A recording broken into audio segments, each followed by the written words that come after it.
Ninth वालों, बहुत सारा कंफ्यूजन चल रहा है बुक्स के रिगार्डिंग। कई बच्चों ने ओल्ड एनसीईआरटी बुक्स खरीद ली हैं, कई बच्चे अभी वेट कर रहे हैं न्यू बुक्स का कि न्यू बुक्स रिलीज हो और तब खरीदे। कितने सारे डिफरेंट सिनेरियोज हैं, कितनी सिचुएशंस हैं, कौन सी सिचुएशन में तुम्हें क्या करना चाहिए, उसके रिगार्डिंग तुम्हें मैं बताऊंगी। तुम्हारे लिए बेस्ट सुटेबल ऑप्शन इस वक्त क्या होगी। पहले हम डिस्कस कर लेते हैं current scenario. As of now we know NCERT ने 17 मार्च को एक नोटिस रिलीज किया था जिसमें उसने मेंशन किया था क्लियरली कि क्लास 9th वाले सेशन स्टार्ट होने के पहले न्यू बुक से पढ़ेंगे। बट उसके बाद वी कंटेक्टेड एनसीईआरटी के ऑफिशियल डिस्ट्रीब्यूटर और उनसे हमें ग्राउंड रियलिटी पता चली कि बुक्स में डिले होगा। For that we contacted NCERT and CBSE. हमने उनको मेल फॉरवर्ड करी थी, उन्होंने हमें रिप्लाई तो करा बट उन्होंने कोई एग्जैक्ट डेट मेंशन नहीं करी कि बुक्स कब वो रिलीज करेंगे।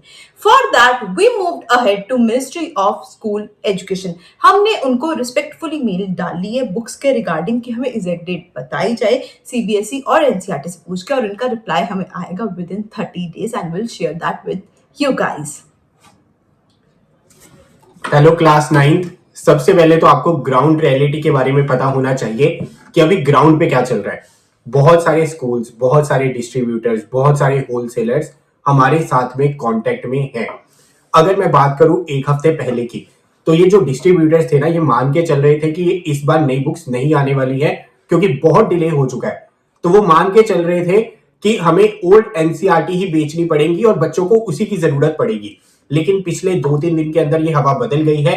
उन्हें भी ये अंदाजा हो गया है कि बुक्स तो इसी सेशन में आएंगी, लेकिन अभी भी ये क्लैरिटी नहीं है कि बुक्स एक हफ्ते में आएंगी, 2 हफ्ते में आएंगी।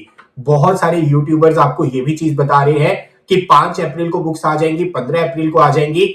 लेकिन हमने सबसे पता किया है, ऑफिशियली भी पता किया है, अभी कोई भी ऐसी डेट सीबीएसई और एनसीईआरटी ने मेंशन नहीं की है। अभी बात आती है कि स्कूल लेवल पर क्या चल रहा है। देखो, बहुत सारे स्कूल्स ऐसे हैं जिन्होंने ओल्ड एनसीईआरटी को पढ़ाना शुरू कर दिया है। पहले वो है, दूसरे वो है जो न्यू एनसीईआरटी का वेट कर रहे हैं, लेकिन साइड बाय साइड उन्होंने रेफरेंस बुक्स उनको रेफर करनी शुरू कर दी है। रेफरेंस बुक्स कौन सी है? आपका नया सिलेबस आया, अपडेट हुआ, ड्राफ्ट सिलेबस आया, उन्हीं टॉपिक्स को उठाकर उन्होंने एक बुक तैयार कर दी है क्वेश्चंस के साथ में। वही बच्चों को दी जा रही है स्कूल के अंदर। यानी कि जब न्यू एनसीईआरटी आएंगी वो उनको लेनी होंगी और साथ में इन्हीं रेफरेंस बुक से वो पढ़ रहे हैं। लेकिन इन रेफरेंस बुक को पढ़ने की एक दिक्कत है, वो एनसीईआरटी के ऊपर अभी बेस्ड नहीं है, क्योंकि एनसीईआरटी तो अभी आई नहीं। रेफरेंस बुक उन्होंने रेडी कर दी, टॉपिक्स तो उनके अंदर सारे मिल जाएंगे, पर एनसीईआरटी की वर्डिंग और एनसीईआरटी का कंटेक्स्ट उन रेफरेंस बुक्स में नहीं मिलेगा। तो बिल्कुल भी जल्दी मत करना रेफरेंस बुक्स खरीदने की इस वक्त। अब हम आते हैं सॉल्यूशन पे कि तुम्हें क्या करना चाहिए। पहले हम बात करेंगे उन बच्चों की जो अभी वेट कर रहे हैं न्यू बुक्स का। देखो, अगर तुमने इतना वेट किया है ना, थोड़ा सा और वेट करो, जब न्यू बुक्स आएंगी तभी लो। अगर तुम्हारे स्कूल शुरू भी हो गया और स्कूल वाले तुम्हें प्रेशराइज भी कर रहे हैं कि ओल्ड बुक्स खरीद लो, ये बुक्स यही रिपीट होंगी, देन वेट करो। ज्यादा से ज्यादा तुम क्या कर सकते हो, जो एनसीईआरटी की ओल्ड बुक्स हैं उसकी पीडीएफ वहां पे ऑनलाइन अवेलेबल होती है, तुम वो चैप्टर्स डाउनलोड कर सकते हो, उसका प्रिंट तुम स्कूल लेके जा सकते हो और अपनी पढ़ाई स्टार्ट कर सकते हो। तुम्हारे पास एक और ऑप्शन है, तुम जो अपने सीनियर्स है ना उनसे ओल्ड बुक्स भी ले सकते हो और अपनी पढ़ाई स्टार्ट भी कर सकते हो। ये होगी जो बच्चे वेट कर रहे हैं।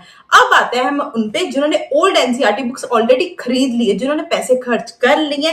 वो बच्चे हताश मत हो, कोई बात नहीं है, बुक्स ले ली, पैसे खर्च कर लिए, तुम्हारे पैसे वेस्ट नहीं जाएंगे। तुम अभी ओल्ड एनसीईआरटी बुक से पढ़ो और जब न्यू एनसीईआरटी बुक्स आएंगी उसके रिगार्डिंग तुम्हें हम बताएंगे कि तुम्हारे लिए बेस्ट ऑप्शन क्या है। क्या तुम्हें कुछ चैप्टर्स का प्रिंट आउट लेना है या तुम्हें न्यू बुक खरीदनी है, उस टाइम पे जो बेस्ट एंड सुटेबल ऑप्शन होगा उसके बारे में तुम्हें हम बताएंगे। तो टेंशन लेने वाली कोई बात नहीं है। इस वक्त कौन सी चीजें तुम्हें बिल्कुल नहीं करनी है, पहले वो सुन लो। जो भी रेफरेंस बुक्स एनसीईआरटी के पब्लिश होने से पहले पब्लिश हो रही हैं, वो हमारी काम की नहीं है, क्योंकि वो डायरेक्टली एनसीईआरटी के ऊपर बेस्ड नहीं है। तो रेफरेंस बुक्स अभी हमने नहीं लेनी है। दूसरी चीज, अगर अभी तक पैसे हमने खर्च नहीं किए हैं, बुक्स नहीं ली है, तो ऑफिशियली कंफर्मेशन की वेट करनी है एनसीईआरटी या सीबीएसई के द्वारा। मिनिस्ट्री ऑफ स्कूल एजुकेशन से रिप्लाई एक्सपेक्टेड है। जब कंफर्म हो जाएगा तभी हम बुक्स परचेज करेंगे। ऑलरेडी अगर आपने बुक्स परचेज कर ली है तो हताश होने की बात नहीं है। अगर तुम्हारे पास में ओल्ड एनसीईआरटी भी है ना, तो जिस भी सब्जेक्ट में मेजर चेंजेस हुए होंगे वो हम आपको बता देंगे कि यार सिर्फ ये बुक ले लेना या ये बुक के ये चैप्टर्स प्रिंट करवा लेना। तो घबराने की बिल्कुल भी आवश्यकता नहीं है। हम तुम्हारा साथ देंगे, आखिर तक साथ देंगे, पर तुम्हारी स्पिरिट्स भी हाई रहनी चाहिए। मोरल डाउन नहीं करना है कि यार हमारा लॉस हो रहा है पढ़ाई का। देखो लॉस तो हो रहा है, वो प्रॉब्लम हम सारी समझते हैं, इसी वजह से मेहनत कर रहे हैं, इसी वजह से हम ग्राउंड पर भी जा रहे हैं और सीबीएसई और एनसीईआरटी से भी क्लैरिटी चाहते हैं कि डायरेक्टली वो बताए हमें कि बुक्स कब आएंगी। और ऑल ओवर इंडिया ही सबका सिलेबस सेम होना चाहिए। ये नहीं होना चाहिए कि आधे स्कूल में ओल्ड एनसीईआरटी है और आधे स्कूल जो है वो न्यू एनसीईआरटी को रेफर कर रहे हैं। बाकी जो आपके दीदी है वो भी काफी मेहनत कर रहे हैं। तो हमें जल्दी रिप्लाई एक्सपेक्टेड है मिनिस्ट्री ऑफ स्कूल एजुकेशन से। जो भी अपडेट्स होंगी वो हम आपको नेक्स्ट वीडियो के अंदर बताएंगे। कोई भी डाउट है किसी भी तरह का, बेझिझक नीचे कमेंट में पूछ लेना, रिप्लाई जरूर मिलेगा।